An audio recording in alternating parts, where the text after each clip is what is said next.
already. They tell me that my guest has so many problems, that his therapist must be a very rich man. But he looks like such a nice, normal guy. Welcome, Richard Lewis. Hi, Richard, doctor. is that true? You tell people you are a hypochondriac, you are paranoid and neurotic. Check, please. What's going on with you? Is that true? No, I just, I don't know, look, I don't know, I have so much on my mind and yet so little to say, quite frankly. That's why I'm, I guess I'm a lot of those things. Am I wired for anxiety here, though? No, but let me hear. You say you have a lot of things on your mind, but little to say. I think so, yeah. Tell me what's on your mind. What's on my mind is that I want to feel good about myself. I'm thrilled to be here. I wish it was more of a strata lounger type of thing here. This is sort of like an electric chair setup. What are you complaining about, my well, I feel like I'm in a museum. I feel like like a kid, one of those people they stuff in a museum in Britain. Now, wait a minute. You... Look at this. Who is this for? For a pillow for a dead relative. I'll keep it right here. This will be fine. Richard? I'm sorry. I'm just. My mother called me back there. She's too negative, and this is a problem. This is what I don't believe that because you come from a Jewish family. And you don't believe that there could be negativity? Of course not. God. How did you get so crazy? I want to know. I want to find a Jewish family that's not maybe a cartoon show. The Goldbergs, and they're like a goose and a monkey, and they're Jewish dairy farmers. Maybe they wouldn't be. Tell me what she your calls mother her. said. She's high. She says, "Hi, is everything wrong?" That's how she feels immediately. You know? You mean she didn't say, "Have a good time, Richard.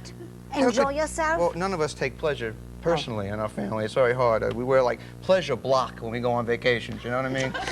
But she doesn't know how to. I don't know. I just even over the past Jewish holidays. Yes. You know, she's very hard on me. It's judgmental. Why? She says your hair is too long? Oh, if that's all she said, I'd be heaven. She said, are you going to, pray and mourn? I went, well, I'm traveling. I don't know. So she sent me this. She got the hammock of Schlemmer. She got a memorial candle on a timer, so it would be lit while I was. So I would be weeping. All of a sudden, I would be weeping uncontrollably, you know. And then I said, I fasted. She said, well, I bet you didn't fast. You didn't stay away from the right foods. Even that was like a problem with her. You know what I mean? And she talks in a language from hell. Ruth, I've told her this before. She doesn't communicate. She talks she throws like curves. You know what I'm saying? Like I had a dog that committed suicide because the dog couldn't understand. She said she took a bone. She said, "Go fetch it. See what I care." And the dog said, "No." The dog said, "Am I getting it for her? Am I getting it for me?" He didn't know, so he blew his brains. He blew his brains out with a little. So that's why biscuit. you are crazy. Huh? So that's why you are crazy because the curves are being thrown.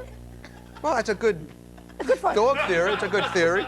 I feel I'm a prisoner of childhood, I think, you know, and I'm trying to get out. Those poor Jewish mothers, what they have to suffer, they're always being blamed. Now, let's suppose that you are going to have children. Are you ever going to have children? Well, if you would you bring them to your mother? The way things are going, the only way, if they develop children from masturbation, I have a shot. That's the only way. Why, women don't like you?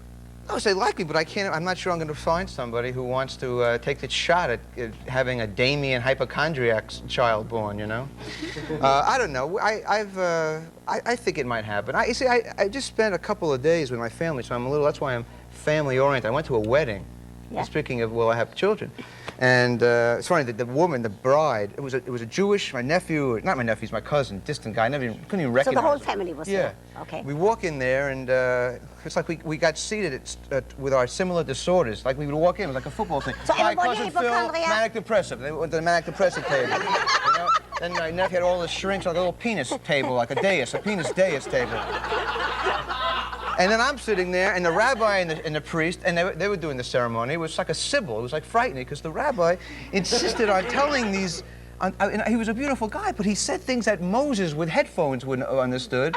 And half the audience was... Not the audience, whatever it is, you know, people who go to a wedding. The guests. Yes. You know, half were Gentile, half weren't. And, you know, our family, we merged with a Gentile family when we were growing up to have a broader spectrum of problems, quite frankly, and so we understand what's going on. Come back to the wedding. So what happened at the wedding? Oh, the wedding. So the rabbi was trying to sneak in all this Hebraic stuff from ancient times, and the preacher was, he said, "Preacher, aren't it just preachers in old westerns?" I think the priest. He did. He He would didn't say, understand. no, the priest went, and you too, you're lovely, and you should be on a boat, and something very nice. And the rabbi had to get in that stuff. He was obsessed, so he tried to fake the priest out. Look, there's an eagle over there. And the priest would turn around, and the rabbi would go, kana, kana, kana, shmana, kana, kana. He would throw all that stuff in there. And it, like, we had Yiddish thesauruses there. It was frightening. And then we had... Richard.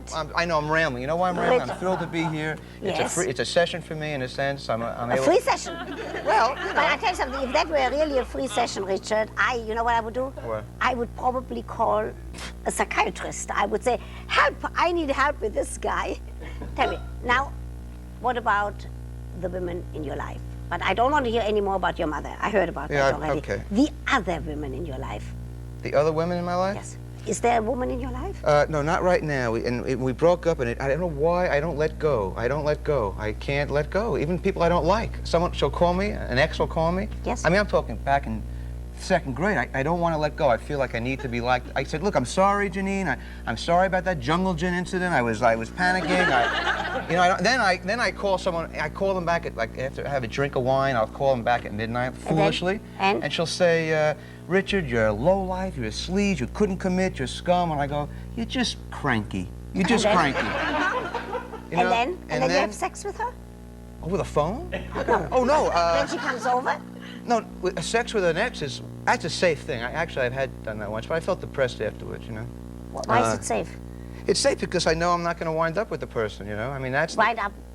Get married. You mean get married? You want to get married? Oh, absolutely. Why is your sex life these days, is it not good or is it yes good? Well, after a while, after I broke up with this woman, I felt a little out of it. She was obsessed on simultaneous orgasm, which I'm sure is a wonderful thing, you know, but she had these, like, she wanted to have like a simultaneous yabba dabba doo. I mean, and I would get to the ya, she'd already be at the do, and she'd be making a stew in the kitchen. I said, you know, I couldn't do it. And then plus, I cared more about her having an orgasm than me. I was like performing like an audience, which took all the pleasure away from me. And I said, please tell me, did you? She said, well, I don't know, I'll shoot a flare over the house. I mean, I don't know the mysteries. I don't know the mysteries of the orgasm yet. Are you saying that, if I would ask you straight out, Richard, do you satisfy the women that you are with or not? Well, I don't believe it if I do, you know? I mean, you hear all about that. You're the greatest, blah, blah, blah, and then 10 seconds later they're selling Mardi Gras tickets outside, you know, so how do you know, you know? And I personally, I understand how women like to just relax and sometimes cry. Yes. You know, but this one woman I had, as soon as she had an orgasm, she would just start to, like, put on a kabuki theater in the bedroom, and she went through all these. So I don't know whether I'm responsible for all that, you know. But now it might come from her own mind. Yeah, it might. But now that I broke up, I feel I had to go to like a penis awareness clinic in Torrance. They have all these clinics in LA, you know, that crap they have all there, you know. And Richard. Yeah. A serious question. A very serious question. I thought these were dead serious. No. Right now, a serious question. Okay. When you make love with a woman, who takes care of birth control? Well, basically, lately, I've had women who, and I don't blame them, to put in that garbage, all that stuff that women have to use from these products, you know, from France, Leketch's Mitt, and things like that, you know. And you see a picture of like a sperm catching a foul pop, you know, taking his mask off. It's unfair for women. But she used nothing. She said, I had my period in 1927, the Aurora Borealis. She had like a chart, you know, and she says, look, it's Tuesday, you know you have to wear a sorcerer's hat in bed and all that. You know, she threw salt over her shoulder, had a rabbit's foot on. I tell you what, Richard. Okay. I tell you what. You know what I think, now that we are in this session, I think what you really need is just to find the right girl. You really feel that way? Yes. That's what I Well, think. I need it because I'm so paranoid with disease. I'm literally afraid to masturbate. I think I might give myself something. So I'm totally doomed, doctor. But I'm a big fan. I'm going, you know, and I hope good luck with everything.